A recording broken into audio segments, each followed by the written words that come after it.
On Wednesday evening, the champagne bubbles tickle my nose as I stand frozen in my sister's living room. Jessica's words echo in my ears, impossible to process. And Mom and Dad have officially transferred the house to me. The crystal flute slips from my fingers. Time slows as it tumbles toward the hardwood floor Jessica had insisted on refinishing last month. The crash silences the room, all eyes turning to me, as the champagne spreads across the floor like spilled secrets. Jessica, her hand protectively cradling her barely visible pregnancy, stares at me with a mixture of annoyance and triumph. Her boyfriend nods approvingly beside her while my parents suddenly find the ceiling fascinating. My face drains of color, my lips parting but finding no words. The room spins slightly as I struggle to understand what Jessica just announced so proudly, as if stealing my future deserved applause. What do you mean, transferred? My voice emerges barely audible, unfamiliar even to my own ears. The deed is in my name. The deed is in my name. Jessica laughs, the sound dismissive and sharp. Oh, that was just temporary. For the paperwork. Mom jumps in, moving toward me with her hands fluttering nervously. You're still young, Emmy. You'll buy another one. Jessica needs stability for the baby. My gaze locks onto the mantel where framed mortgage papers sit prominently displayed. My mortgage. The papers I signed after emptying my savings account to rescue my family from a foreclosure that now seems suspiciously convenient. For 11 years, I worked double shifts in Denver General's ICU. 11 years of holidays missed, birthdays celebrated days late, relationships that withered under the weight of my dedication to saving both lives and dollars. I kept a small notebook in my scrubs pocket, tracking every penny saved toward my dream home.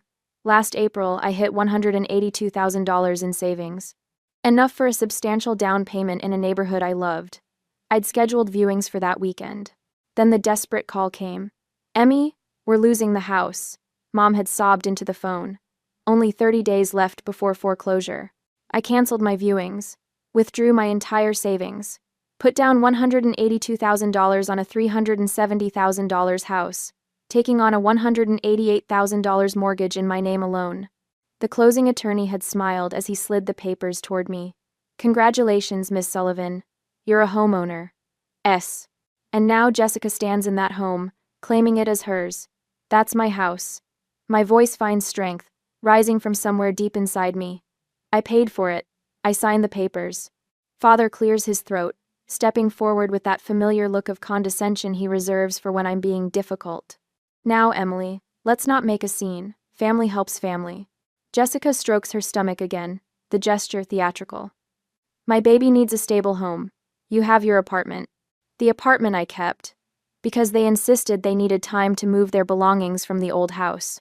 The apartment that was supposed to be temporary until I found renters for the house I bought my house. How is this even possible?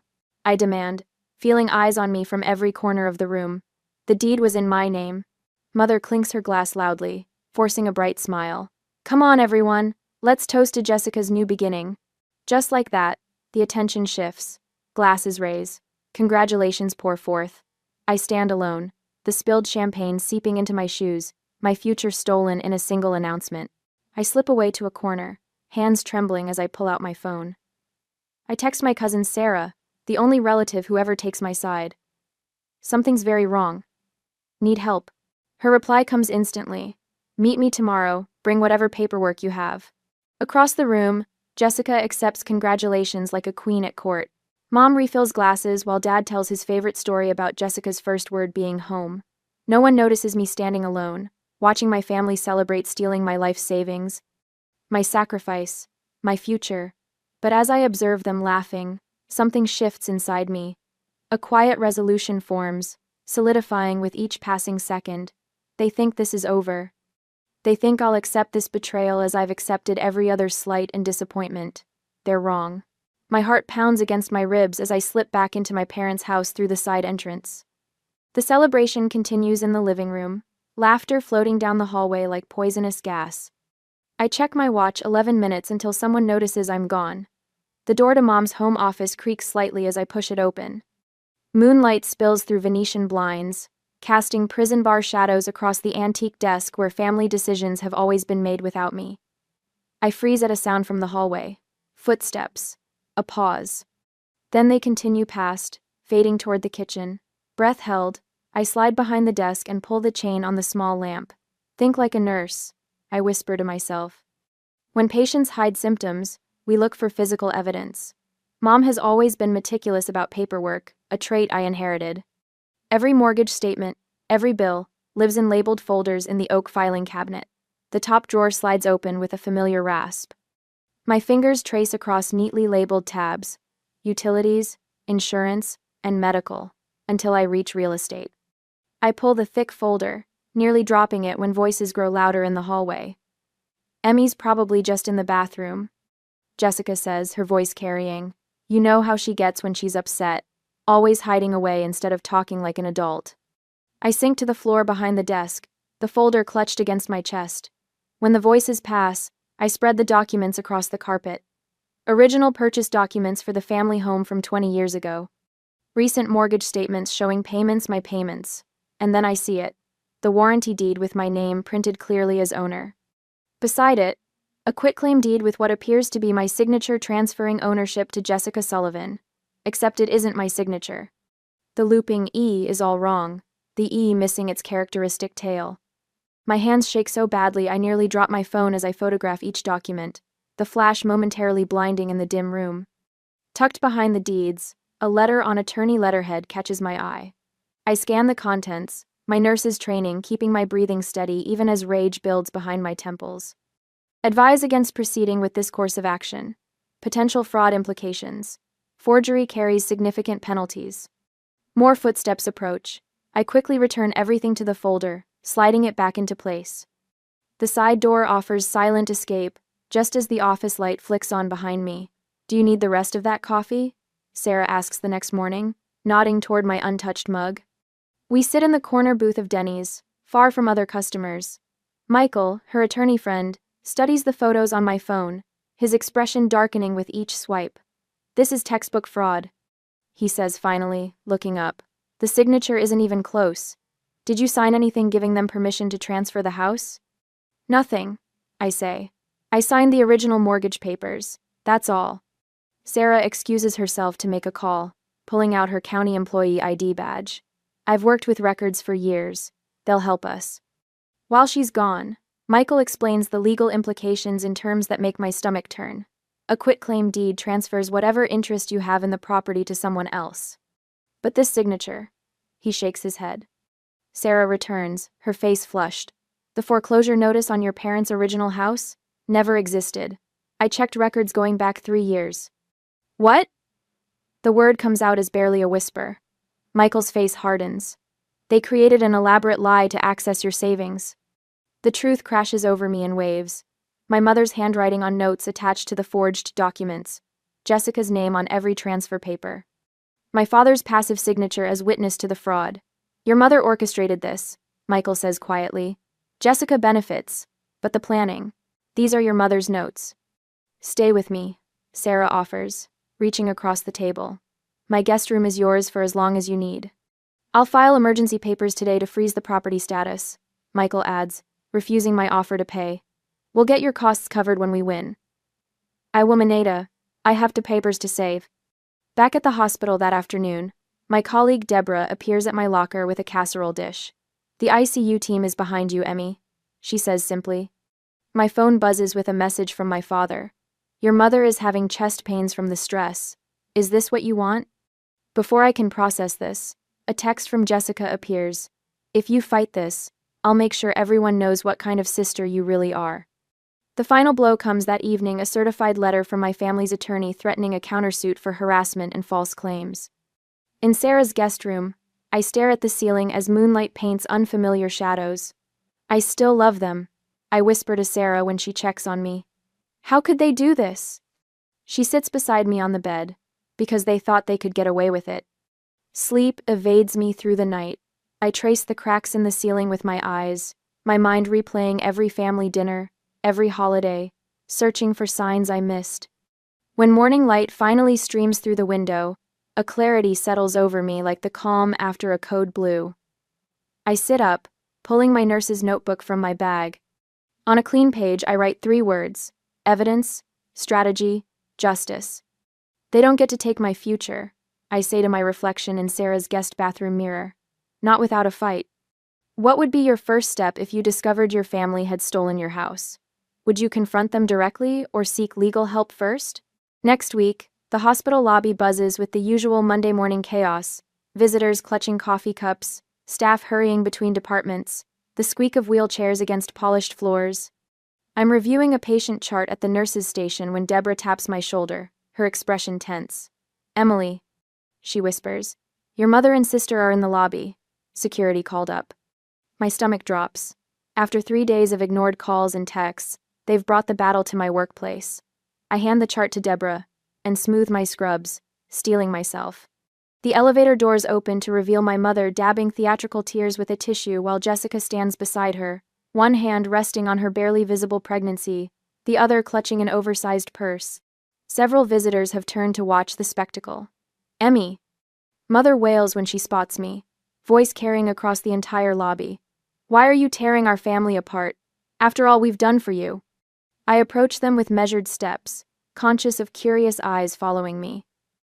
This isn't the place for this conversation. Jessica steps forward, both hands now cradling her stomach, face contorted in a mask of distress. The stress could harm the baby, Emily. Is that what you want? Please lower your voices, I say, noticing Carl from security hovering nearby. This is a hospital. We wouldn't have to come here if you'd answer our calls. Mother snaps, her tearful facade briefly slipping. Your father hasn't slept in days worrying about what you're doing to this family. A group of nurses from pediatrics slow their pace to observe the unfolding drama. 2 of my ICU colleagues stand near the coffee cart, watching with concern. This is exactly what they wanted to humiliate me, to make me cave under public pressure. I've asked you to leave. I say firmly, not until you drop this ridiculous legal nonsense, Mother hisses, grabbing my wrist. Her fingers dig into my skin. Carl steps forward. Ladies, I need to ask you to leave. We can't have disruptions in the patient areas. My daughter works here, Mother protests, her voice rising again. I have every right. You have the right to schedule a visit during her break time, Carl interrupts, but causing a disturbance is against hospital policy. Jessica bursts into fresh tears. She's trying to steal my baby's home, after everything we've done for her. The absurdity of her claim almost makes me laugh. Carl guides them toward the exit as Mother continues her performance, loud enough for everyone to hear. Your sister needs that house, Emily. The baby needs stability. How could you be so selfish? The doors close behind them, but the damage is done. Whispers ripple through the lobby. I stand frozen until Nurse Wilson touches my elbow. Dr. Wilson wants to see you, she says quietly. I'll cover your patients. The walk to the hospital director's office feels endless. Colleagues avert their eyes or offer sympathetic smiles as I pass. My career has always been separate from my family drama until now. Dr. Wilson's assistant waves me directly into his office. I brace for the professional repercussions of having my family spectacle disrupt hospital operations. Emily, doctor, Wilson says, rising from behind his desk.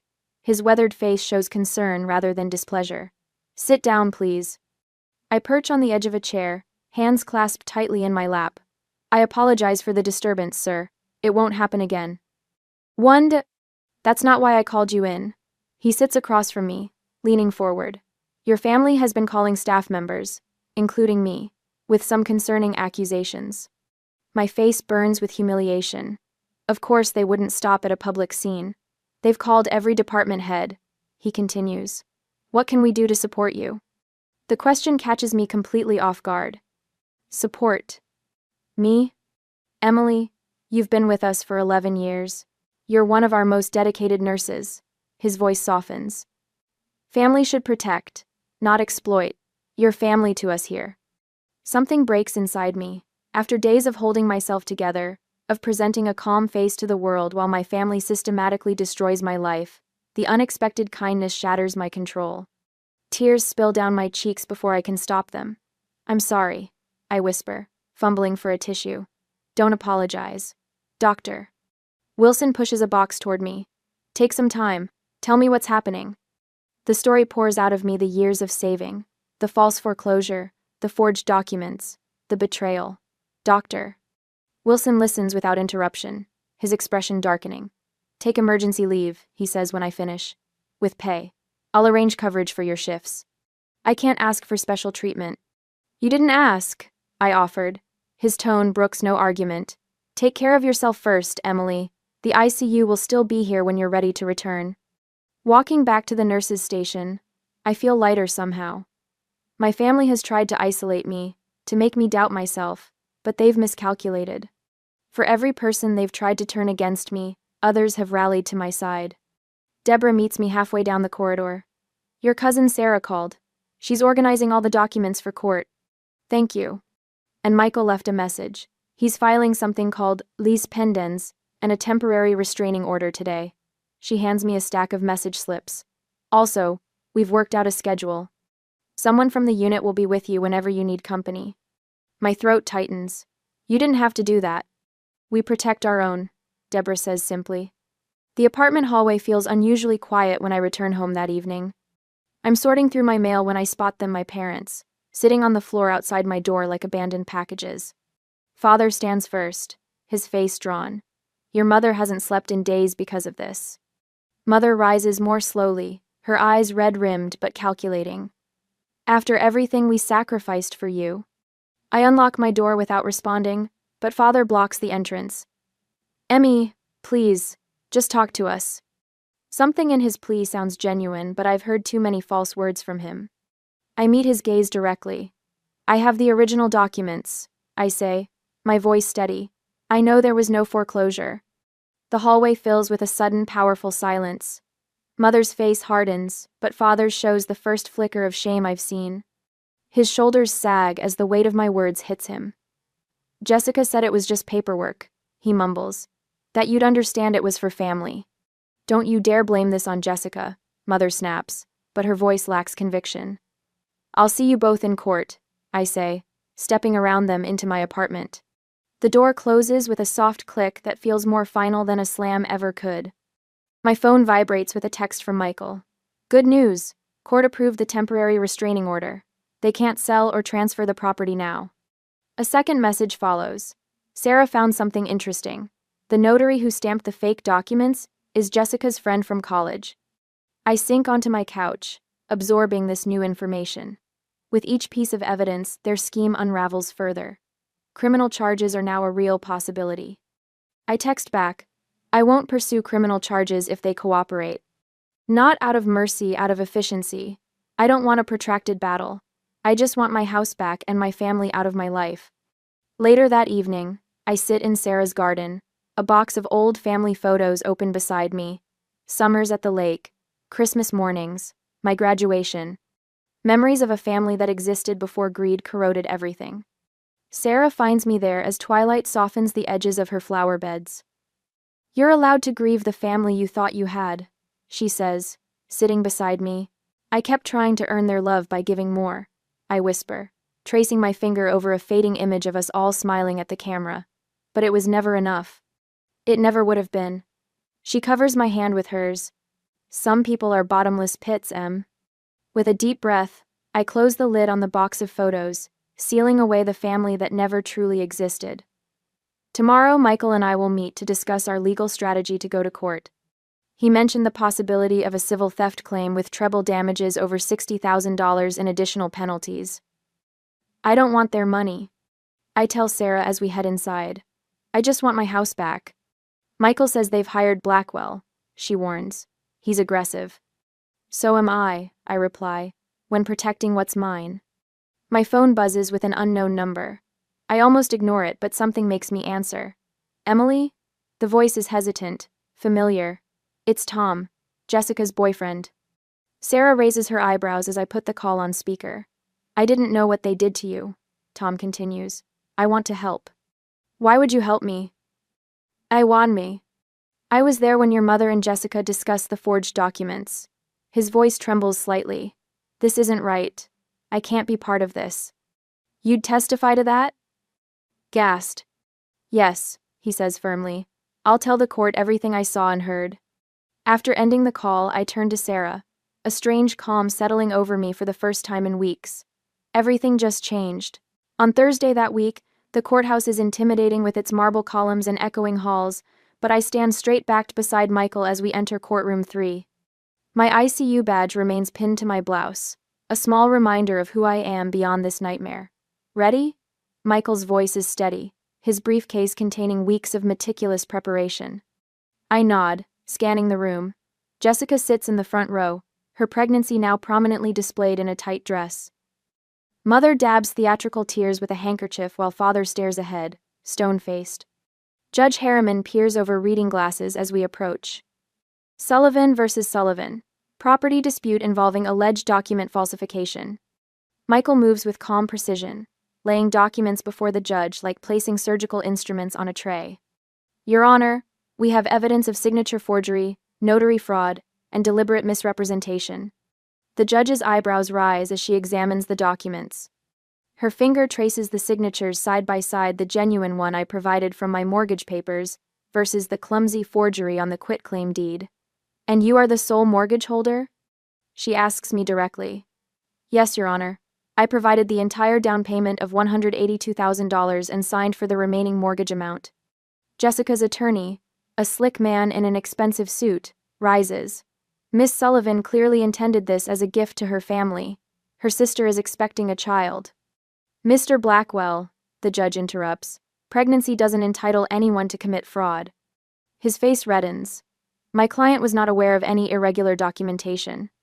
I keep my expression neutral, though my heart pounds against my ribs. When Jessica's attorney suggests I'm punishing an innocent unborn child, I feel Michael tense beside me, but I remain composed. Your Honor, I say quietly, this isn't about my niece or nephew. This is about a deliberate scheme to take my life savings. 2 hours later, we exit with an extended restraining order and a trial date. The first real victory. That evening, Sarah calls. Emily, check Facebook. Your mother's gone public. Mother's post appears on my screen. A tearful plea about her selfish daughter taking a pregnant sister's home, complete with an old family photo where she cradles young Jessica while I stand slightly apart. She's always known exactly how to play the victim, I whisper. By morning, the local paper features Jessica cradling her belly, claiming I've become unrecognizable since my promotion at the hospital. Father approaches 3 of my colleagues in the hospital parking lot, asking them to talk some sense into Emmy. But something unexpected happens. Tom, Jessica's boyfriend, comments on Mother's post. The truth isn't being told here. Within hours, Sarah shares county records proving no foreclosure ever existed on my parents' original home. Dr. Wilson posts about my years of dedicated service, including holidays worked so colleagues could be with their families. The community is listening, Michael says during our strategy call. People recognize integrity when they see it. The hospital issues a statement standing firmly behind me. The neighborhood association where the house is located reaches out, concerned about property values if fraudulent transfers are permitted. In the second hearing Monday next week, the bank officer testifies I was the sole applicant for the mortgage. Jessica's friend breaks down under questioning, admitting she stamped the notary seal without witnessing any signatures. During a recess, Father approaches me in the hallway, his shoulders slumped. Your mother went too far. I should have stopped this. For the first time, I see the weakness that allowed this to happen, not malice but cowardice. In the courthouse lobby, Jessica and Tom argue in heated whispers. When she grabs his arm, he pulls away sharply, walking toward the exit. My family begins to fracture. Mother stops appearing at hearings, sending only her attorney. Jessica hires separate legal representation from our parents. Their unified front crumbles under the weight of exposed lies. Michael delivers the news with quiet satisfaction. The judge's preliminary ruling favors your ownership claim. They have no legal standing. The house is yours. That afternoon, their attorney offers a settlement. Return the deed if I drop all claims. Not enough. Michael responds at my direction. Full ownership restoration and all legal fees paid by them. I'm washing hospital antiseptic from my hands that evening, when my phone buzzes. Jessica's name appears on the screen with a message that makes me freeze. We need to talk. Alone. I stare at those words, water still running over my fingers. After everything, the lies, the manipulation, the public smearing of my name, she wants to meet. The old Emily would have rushed to accommodate. The new Emily turns off the faucet, dries her hands methodically, and considers her response with the same care she gives critical patients. On Wednesday morning next week, the pounding at my door echoes through my apartment like thunder. I freeze, coffee mug halfway to my lips, recognizing the distinctive rhythm, 3 sharp raps, followed by a pause, then 2 more. Mom's signature knock. "Emmy, open up! We need to talk." Her voice carries through the door, loud enough for the entire floor to hear. I set my mug down carefully, breathing deeply the way Dr. Wilson taught me during our counseling sessions. The clock reads 7:14 a.m. Of course they'd come early, catching me before my shift. When I open the door, they surge forward like floodwaters. Mom's eyes are rimmed red, mascara smudged beneath them. Jessica stands slightly behind, one hand protectively cradling her belly, which seems to have doubled in size since I last saw her. Dad hovers at the edges, his face a mask of practiced concern. "The neighbors are watching," I say quietly, stepping back. "Let them." Mom wails, but she moves inside anyway. "Everyone should see what you're doing to this family." Jessica sniffles dramatically, dabbing at her eyes with a tissue. The baby kicked all night. The stress is affecting her. Dad closes the door behind them, then leans close.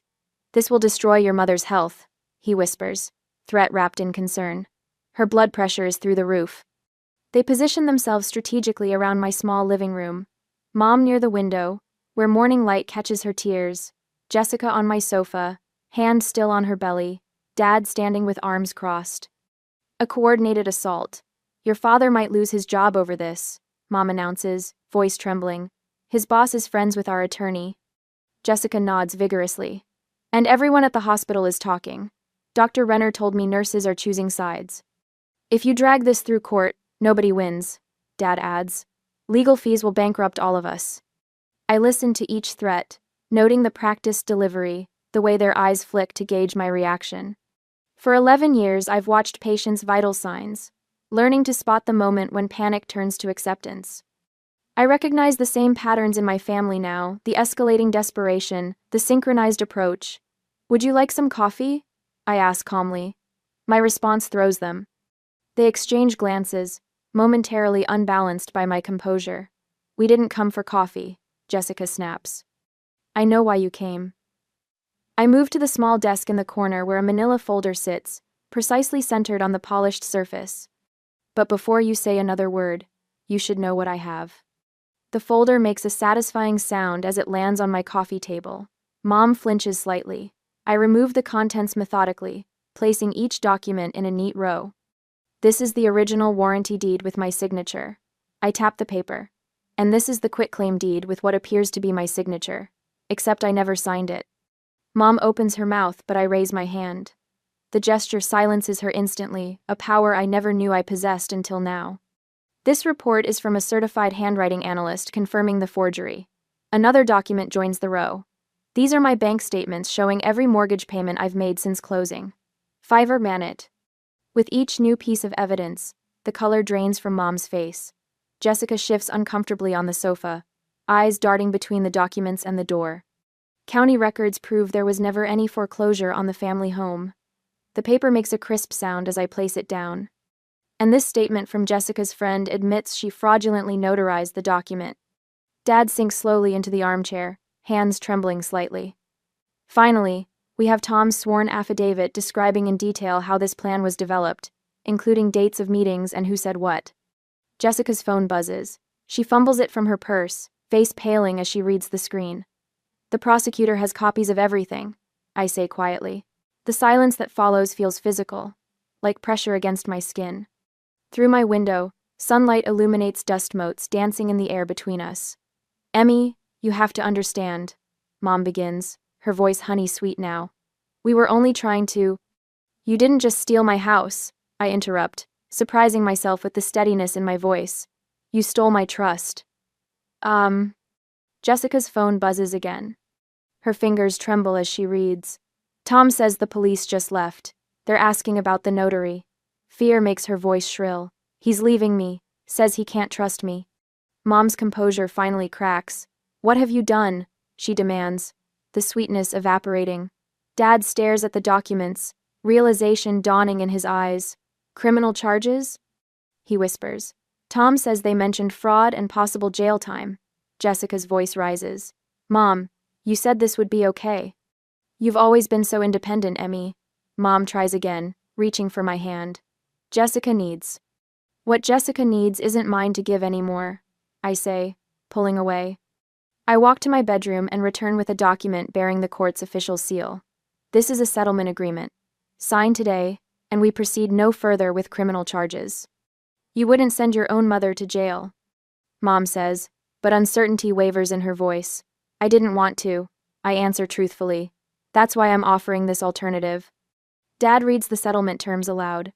Full restoration of property ownership to Emily Sullivan, payment of all legal fees. 90-day no-contact provision. His voice falters. Jessica's face crumples. What about the baby? Where will we live? The same place you lived before you tried to steal my house, I reply, offering a pen. One by one, they sign. Dad first, then Jessica. Finally Mom, her signature, a sharp, angry scrawl. The pen scratches against paper, marking the end of something I can't quite name. When they leave, the apartment feels suddenly vast. I sink onto the sofa, and only then do my hands begin to tremble, delayed adrenaline coursing through me. My phone rings. Michael's name flashes on the screen. Congratulations, he says after I tell him the news. The house is officially yours again. I stuff. I stare at the signed settlement on my coffee table. Then why don't I feel like celebrating?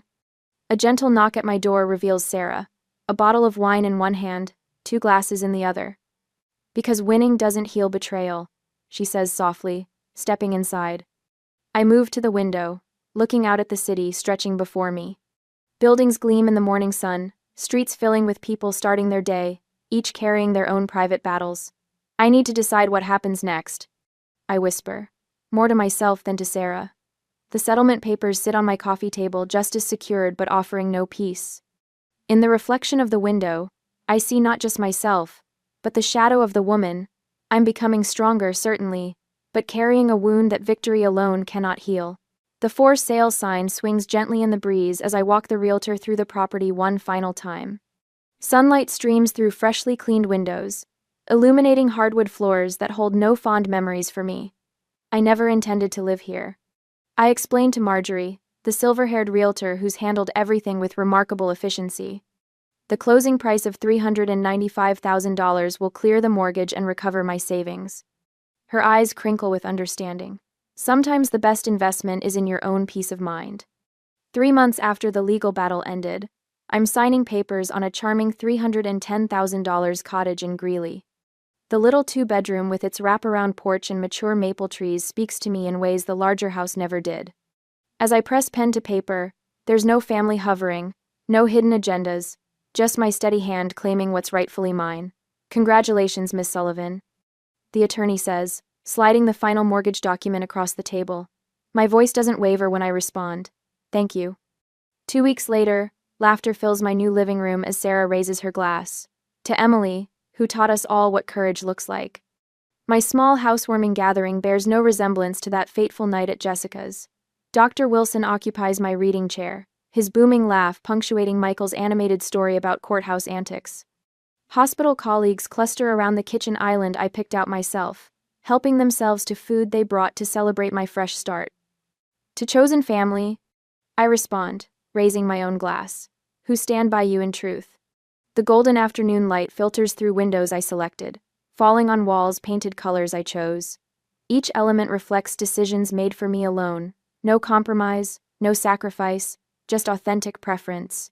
Sarah helps me hang a watercolor in the hallway, while Michael pretends to measure with exaggerated precision. 2 millimeters higher on the left, he insists, winking at me. In your dreams, Sarah retorts, adjusting it perfectly on the first try. Doctor. Wilson approaches with a carefully wrapped package. A retirement gift came early, he says, placing it in my hands. Inside lies an antique brass nursing lamp, its patina telling stories of generations of caregivers. For your study, he explains. A reminder that healing others begins with healing yourself. A reminder that healing others, nursing lamp, win the salve to the mazes podimit. Later that evening, Amanda, our newest ICU nurse, helps collect empty plates. Her shoulders hunch slightly as she mentions her parents' disappointment in her career choice. They wanted law school, she confides. Sometimes I wonder if I'm letting them down. I recognize the familiar weight in her voice. Your worth isn't measured by their approval, I tell her, the words flowing from a well of hard-won wisdom. Trust what calls to you.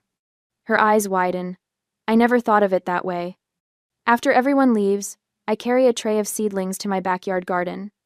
The setting sun paints the horizon amber and gold as I kneel in soft earth, digging small homes for perennials that will return year after year. My hands work methodically, placing roots in fertile soil. When the mail arrives, I recognize Jessica's handwriting on a small envelope. Inside are photos of my niece, pink-cheeked and innocent. Hello, little one, I whisper, feeling no resentment toward this blameless new life. The next morning, I hang a small embroidered sign in my entryway. Family is earned, not given. Beside it grows a wall of photographs. Sarah, laughing at the lake. Michael triumphant after winning my case. Hospital staff at last year's Christmas party. Among them hangs an empty frame with a note attached, for whatever comes next. Standing in the doorway of my home, I'm silhouetted against the warm light within. For the first time in years, my shoulders carry no burden but their own. My lips form words meant only for myself and these welcoming walls. Finally, truly mine.